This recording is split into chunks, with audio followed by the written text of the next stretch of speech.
So I know why you're here. And you're here primarily because you probably have a real estate problem and you're just not sure how to fix it. And most likely, it's going to be a tax problem because, hey, you're on an accountant's website. What else can we offer other than tax strategies? While you're considering these tax strategies, you might also be considering investment strategies as well, such as, do I invest in commercial? Do I buy more properties today? What about the impact of interest rates? Interest rates are sky high today, and it just may not make sense to buy something under the current market conditions. Or perhaps I'm considering an office building through an SBA loan, or perhaps I'm considering any number of solutions, inclusive of maybe even an international property plan. You might be considering, hey, should I buy a property in South America? Should I buy something in Europe? How about Asia? These are all great markets and great opportunities as well, but it's not clear what to do because, hey, we all have a finite number of dollars in our bank accounts and only so many deals in so many places we can actually reach and actually make an investment. So the question is, what do you do? Well, I'll tell you one thing to consider before we even get into any possible strategies or solutions is to understand the power of short-term thinking and how horrible that particular line of thinking can be. I would say for the past 15 years, we have seen numerous circumstances of people who focused on short-term thinking and they wind up in the worst result possible. Let's go back to 2006 through 2008. People were buying homes with 0% down payment, 100% financed by the bank. And 2008 rolls around, there you are. You're completely underwater on your loan and you have no choice but to hand the keys back to the bank and kind of wash your hands clean of the property. Let's fast forward a little bit further. We have Bitcoin as a craze. People are looking at it going, hey, I could have bought Bitcoin for $1 or $500, $1,000, went up to $50,000 per unit. Again, we have another situation where there's a crash, again, because people are focused on short-term versus long-term. Or perhaps we're talking about the certain types of stocks. We have GameStop, we have AMC, we have all these other great considerations. And again, some people made money and a lot of people just didn't have the foresight or they just didn't have the right mindset in order to be able to sell it at the right time. And besides, most of us just don't have a crystal ball anyway, and we just cannot predict the exact perfect time and when to sell at the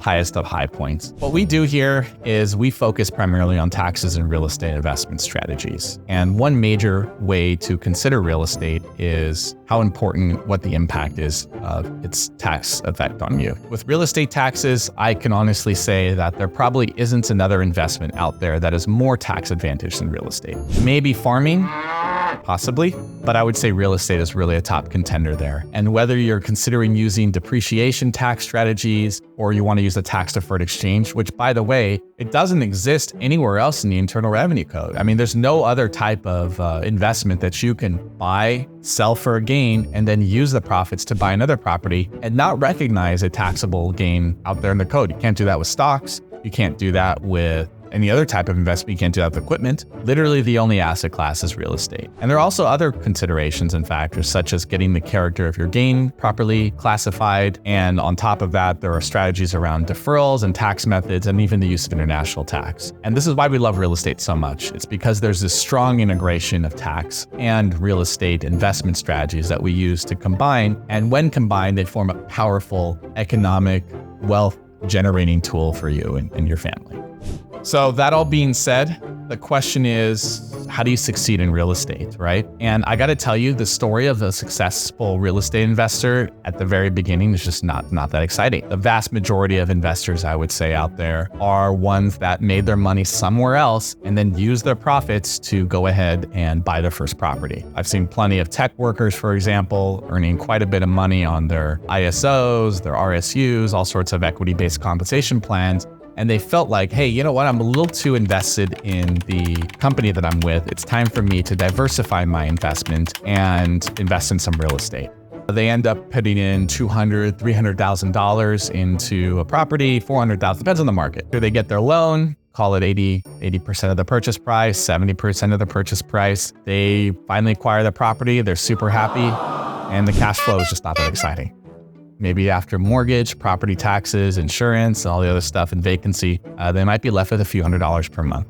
And it's just not that exciting. And that's the very reason that most people actually don't get into real estate, is because they see this very small return in the very beginning of their investment journey, and it seems less enticing than earning some compensation in salary or earning some sort of fee through a commission or something along those lines. But I'm here to tell you that if you stick with this long enough, you will be very wealthy, because the story continues.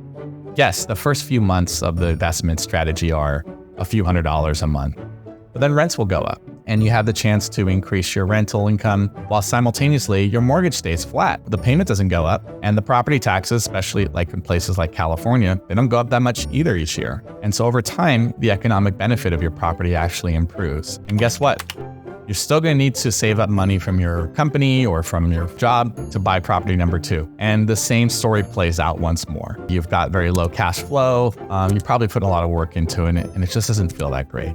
But once you've considered a few things like the after-tax benefit of that cash flow, it actually is a lot more valuable to you. And especially over time, you could take those 2 properties and turn them into 4 properties through cash out refinance.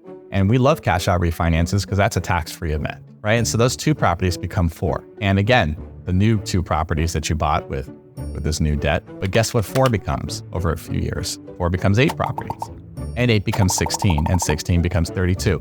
And you can kind of see the point. And so you'll see a lot of very successful real estate investors, when they started out their journey, they started off with 1 house, and then they wound up with several high-rise apartment buildings, maybe even a few office buildings. What we teach here is a strategy of long-term thinking and creating a discipline where you're setting aside cash every month, and that cash is at a higher rate than any other type of investment because the after-tax impact or the after-tax outcome of it just works out to be economically more advantageous to you. And here at AdvisorRe, we focus solely on that. It's just the long-term play. And if you're looking for something short-term, if you're looking for the quick buck, this isn't going to be the right place for you. When you're well into your 60s and 70s, you're going to be sitting on a fantastic portfolio that I believe will truly be something that'll secure your financial future for the rest of your life.